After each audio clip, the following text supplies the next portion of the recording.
அதோட இவனுக்கு ட்ரைனிங் கொடுக்கணும். உங்க ஆசீர்வாதத்தோட இவனுக்கு ட்ரைனிங் கிடைக்கிறது என்னுடைய விருப்பம். கோகுவா, அவனோட ஃபைல தான் பாத்துட்டு இருக்கேன். பார்த்த வரைக்கும் நல்லா இருக்கு. உன்னோட ஃப்ரெண்ட் என்னதான் இப்ப உனக்காக சொர்க்கத்துக்குள்ள வந்திருந்தாலும் அவன் கிங்காய ஜெயிக்கிறதுக்கு முன்னாடி பயிற்சி எடுக்கணும். ஆகட்டும். ஆமா, செத்ததுக்கு அப்புறமா எல்லாரும் வர இடம் இதுதானா? ஆமா, ஏலியன்ஸ் கூடவா?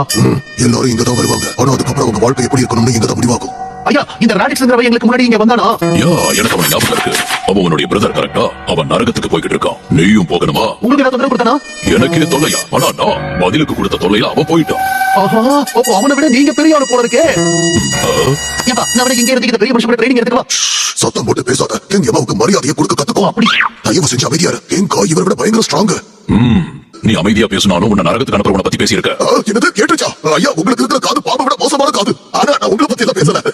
சரி, இருக்கட்டும். நீ பேசின பேச்சுக்கு பாம்பு பாதையில கிங்காய போய் பாரு. ரொம்ப நன்றி கிங் எமா. உனக்காக ஒரு கைடு ரெடி பண்றேன். வெளியில போய் கொஞ்ச நேரம் வெயிட் பண்ணு. நன்றி. பாய்.